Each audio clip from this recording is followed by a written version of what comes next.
30. novembar 2006. godine. General major Stanislav Galić, rođen 12. marta 1943. u selu Goleši u opštini Banja Luka, komandant Sarajevsko-romanijskog korpusa Vojske Republike Srpske, odlukom Međunarodnog suda za ratne zločine u Hagu osuđuje se na kaznu doživotnog zatvora. Stanislav Galić je vodio kampanju granatiranja i snajperskog djelovanja na Sarajevo. Posljedice tih napada, koji su bili gotovo svakodnevni tokom mnogo mjeseci, bile su smrt hiljada muškaraca i žena svih starosnih dobi, uključujući i djecu. 12. decembar 2007. General Dragomir Milošević, rođen 4. februara 1942. godine u selu Murgaš kod Uba, načelnik štaba, a od 1994. godine i komandant Sarajevsko-romanijskog korpusa, odlukom Međunarodnog suda za ratne zločine u Hagu osuđuje se na 33 godine zatvora zbog terorisanja civilnog stanovništva tokom duge i tragične opsade Sarajeva.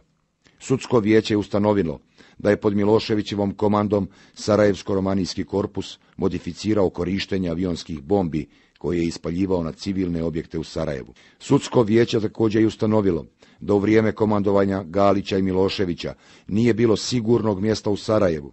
Čovjek je mogao biti ubijen bilo gdje i bilo kada. Katili su donekle dobili zasluženu kaznu.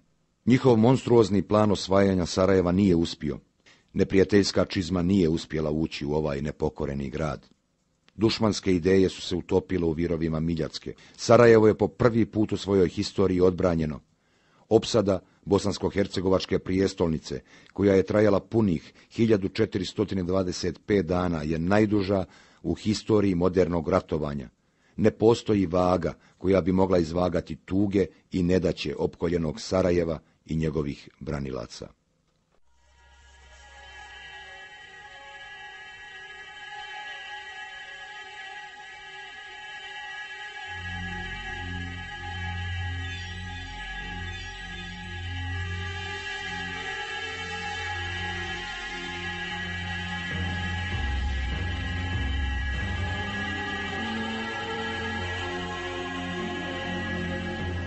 Malo gdje na ovom dunjaluku postoji tako malo područje, koje normalnim hodom možeš prijeći za sat i po, a da je na njega u 3,5 godine palo na 100.000 granata svih mogućih kalibara. Eto, postoji jedno parče zemlje, bosanske, koje se zove Žuč.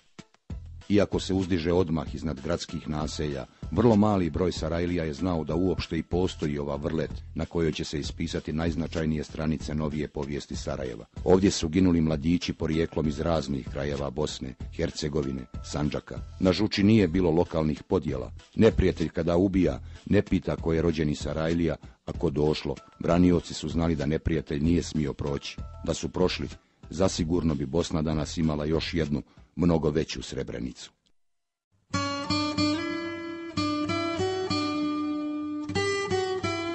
Vrijeme nevremena na Žuči je počelo na nešto više od mjesec dana prije opšte agresije na BiH.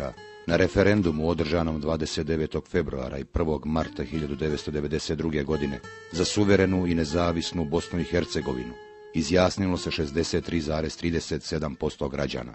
Teroristi Srpske demokratske stranke su na referendum odgovorili barikadama. Sarajevo i svi prilazi njemu su bili blokirani. Podijelili su i blokirali grad. Maskirana lica na barikadama su provocirala i batinala prolaznike. Dan nakon referenduma na Kobiljoj glavi, kod muslimanskog mezarja Orlić, desio se zločin. U času kada su na gradskim ulicama padale posljednje barikade, na Kobiljoj glavi, naselju između Sarajeva i Vogošće, pala je još jedna žrtva. Samo nemojte mene snimati, molim vas. A tamo dalje imaš mozak. Evo ovdje ima mozak. Ubijen je Kenan Demirović, učenik 4. razreda Srednje elektrotehničke škole u Sarajevu. U blizini kuće iz Žbunja ubijen je 17-godišnji Kenan Demirović. Policija je vrlo brzo trag našla u komšiluku. Pas tragač nas je doveo do kuće gdje su najvjerovatnije se ubice sklonile. To ovdje negdje blizu? To je tamo one dvije kuće. Kad smo prišli tim kućama, upozoreni smo. Ne prilazi pucaću! Majku vam Tursku, jebe pete sa turske zemlje! Tražio sam pomoć iz Sarajeva. Daj da se kuća blokira da možemo izvršiti korektan uviđaj. Dok se sve to dešavalo, trojica civila su se izvukli iz te kuće, otišli su kroz šumu.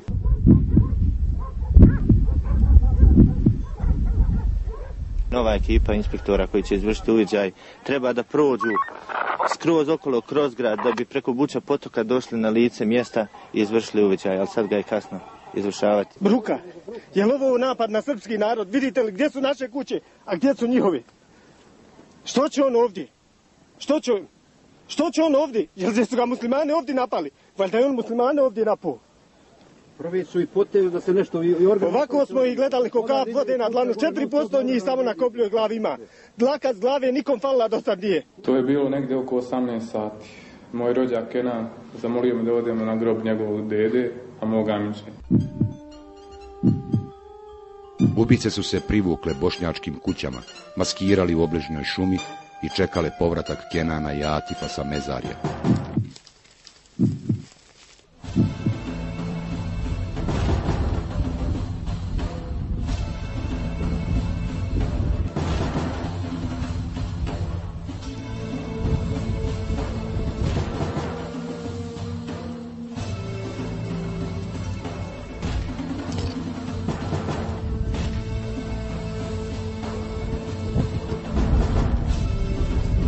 Razdragani mladići prepuni mladalačkog žara nisu ni usno mogli pomisliti da ih čeka zasjeda.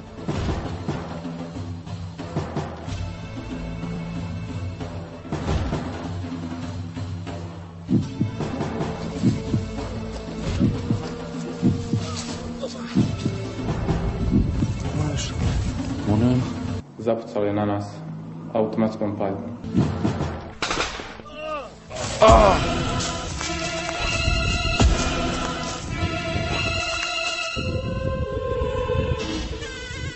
Kenan je na mjestu podlegao, a njegov rođak, iako teže ranjen u nogu, uspio se izvući do porodične kuće, gdje je obavijestio familiju o ovom svirepom zločinu. Kasnije se ispostavilo da su Kenanove ubice bili Željko Vladušić, srpski dobrovoljac iz obližnjeg sela Grahovište, koji se namalo prije toga vratio sa ratišta iz Vukovara, te Milan Pajdaković, bliži rod supruge Joje Tintora, savjetnika Radovana Karadžića. Ubice nisu uhvaćene, a pod nadzorom Karadžića, Krajišnika, Tintora i Mome Mandića čuvani su u selu Jezera na brdu Žuč sve do početka rata. Nevini Momčić Demirović bio je prva žrtva agresije koja će tek uslijediti na Sarajevo i Bosnu i Hercegovinu. Niko nije mogao ni naslutiti da će na Žuči, brdu koje počinje baš na mjestu gdje je ubijen i ukopan Kenan, već za nekoliko mjeseci početi da se vode i najteže i najpresudnije bitke za Sarajevo.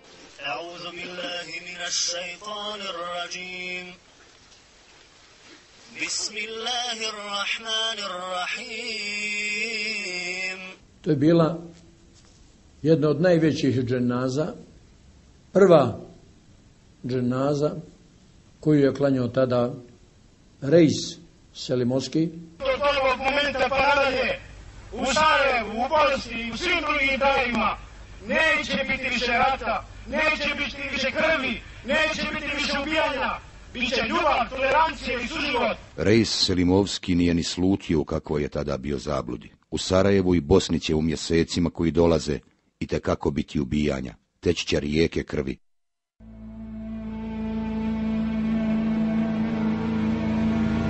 Još sredinom 1991. godine Jugoslovenska narodna armija je pod komandom generala Milutina Kukanjca imala konkretan plan za uzimanje Žuči. Generali JNA su bili svjesni značaja ovog platoa u sprovođenju plana osvajanja Sarajeva. Karadžić i njegovi sljedbenici uveliko su se spremali za rat. Na području Vogošće Joja Tintor je već u drugoj polovini 1991. godine formirao paravojne srpske jedinice, a glavno prevozno sredstvo u tom periodu su mu bili helikopteri Jugoslovenske narodne armije.